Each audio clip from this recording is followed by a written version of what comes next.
ஜனநாயகன் படத்துக்கு தணிக்கை சான்றிதழை கொடுக்காம இருக்காங்க.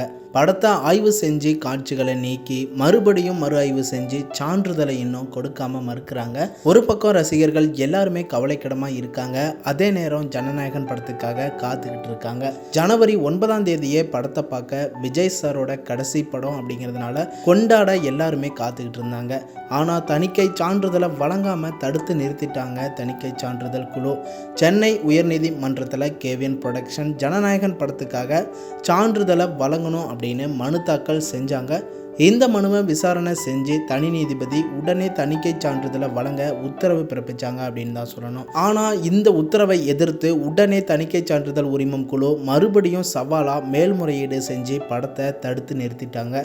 கேவிஎன் புரொடக்ஷன் இதனால் உச்ச நீதிமன்றத்தில் மனு தாக்கல் செஞ்சுருக்காங்க. இந்த மனு இன்னைக்கு விசாரணைக்கு ஏற்று விசாரணையை பண்ணியிருக்காங்க. உச்ச நீதிமன்றத்தில் என்ன சொல்லியிருக்காங்க அப்படின்னா, சென்னை உயர்நீதிமன்றத்திலேயே இந்த மனு விசாரணையை ஏற்றுக்கொண்டு விசாரிக்கணும் அப்படின்னு சொல்லிட்டாங்க. அதே நேரம் கேவிஎன் புரொடக்ஷன் சார்பாக ஆஜரான வக்கீல்ஸ் என்ன பேசியிருக்காங்கன்னா, உயர்நீதிமன்றத்தில் 25 தான் இந்த படத்துக்கான விசாரணையை நடத்த போறதா சொல்லியிருக்காங்க. இந்த படத்துக்கான எதிர்பார்ப்பு தியேட்டர்ஸ் ரசிகர்கள் எல்லாருமே அதிக அளவில் எதிர்பார்த்துட்டு இருக்காங்க.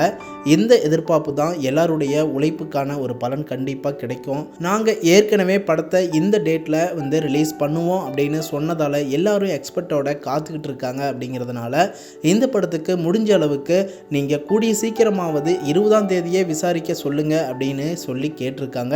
அதை கண்டிப்பாக உயர்நீதிமன்றத்துக்கிட்ட சொல்லி இருக்காங்களாமா. ஸோ எப்படி பார்த்தாலும் 20 தான் ஜனநாயகன் படத்தோட கேஸ் சென்னை உயர்நீதிமன்றத்தில் நடக்க போகுது. அப்போதான் இந்த படம் என்னைக்கு தான் ரிலீஸ் ஆக போகுது அப்படிங்கிறதே தெரியும். அது மட்டும் இல்லாமல் தணிக்கை சான்றிதழ் குழு நீதிமன்றத்தில் எந்த ஒரு தீர்ப்பு கொடுக்கறதா இருந்தாலும் எங்ககிட்டையும் கன்சல்ட் பண்ணிட்டு அதுக்கப்புறமா தான் தீர்ப்பு கொடுக்கணும் அப்படிங்கிறதுக்காக ஒரு மனுவும் கொடுத்துருக்காங்க. இதனால் வரப்போகிற 20 தான் இந்த படத்துக்கான முழு விசாரணை நடக்க போகுது அப்படிங்கிற மாதிரி தான் இருக்குது. விஜய் சாரோட கடைசி படமான ஜனநாயகன் படத்துக்கு இந்த அளவுக்கு ஒரு இஷ்யூ வந்ததே பெரிய கஷ்டமாக இருக்குது. விஜய் சாரோட இந்த லாஸ்ட் படத்துக்கு நீங்கள் எந்த அளவுக்கு வெயிட் பண்ணுறீங்க அப்படின்னு கமெண்ட் பாக்ஸில் கமெண்ட் பண்ணுங்கள்.